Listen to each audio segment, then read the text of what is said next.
Video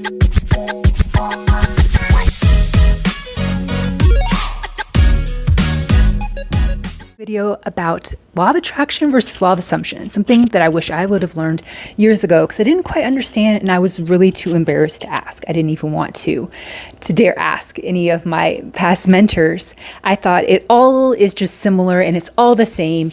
And in the beginning, I thought if you hold your breath and then you make a wish and write it 3 times and put it under your pillow, then you'll get exactly what you want. I didn't realize that it went deeper than that. It went deeper into my thoughts, my conscious and my subconscious beliefs that I had until I took a deeper dive into this journey, which led me here on YouTube to make videos. Every time I turn on play, my dog wants to play with me.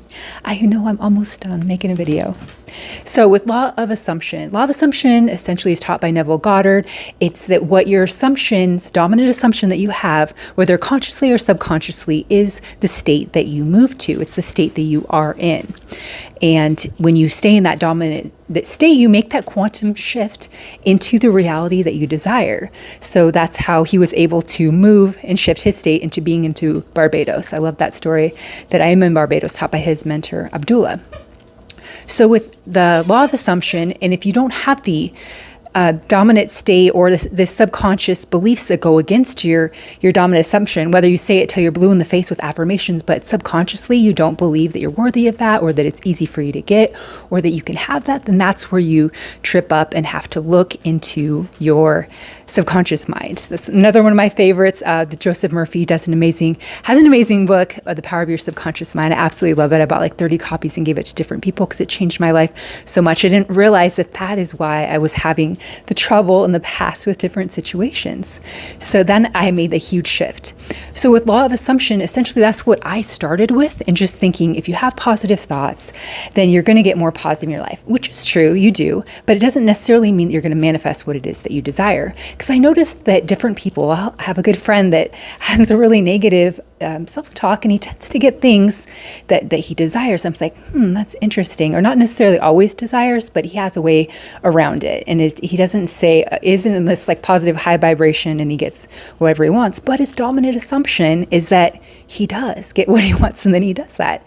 So I've heard different people say, well, I've been really positive and I've tried really hard, but I haven't got my manifestation and I don't know what's wrong. And then start communicating, talking with them, and realizing they have this assumption that it's impossible for them to get that or that they're not worthy of it.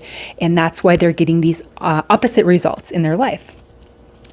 And when you switch that and when you understand that your assumptions create your reality and that you're able to make that quantum leap and quantum shift into a different state, then that's when you see movement. I also really liked the law of assumption because it's based on a more scientific facts versus just feelings. And of course, manifestation, consciously creating with your mind, this all is science. It's not necessarily weird voodoo witchcraft. This is the way that we think and the way that we speak is creating our realities. And the situations that we have grown up with and the situations that we are living and replaying in our heads from the past of keeping a memory alive or being stuck in the future and not necessarily being able to connect it with the present moment. So knowing that the law of assumption, how it works and how it works better than the law of attraction, and how it is able to make that shift, that quantum leap, made a huge difference in my life. And then once I was able to couple that with the subconscious mind, I made a huge change in my life as well. That's what led me here to YouTube to make videos, because I wanted to help people, to help them move into a better state and understand that they can get what they desire. They can become the person that they've always wanted to be, and help them in that way. I don't think of myself as a coach, but I am a guide, and I'm very good at helping people become aware of their situations, the words that they speak, and almost give them a recipe of what they need to do to take control and to make those shifts very quickly in their life. I'm going to put my link down below. Also, my friend's link. She does an amazing job of explaining the law of assumption in a very scientific way, which I absolutely love. And I am here for you if you need a friend. I'm so thankful you're here watching this video, and I will see you in the next one.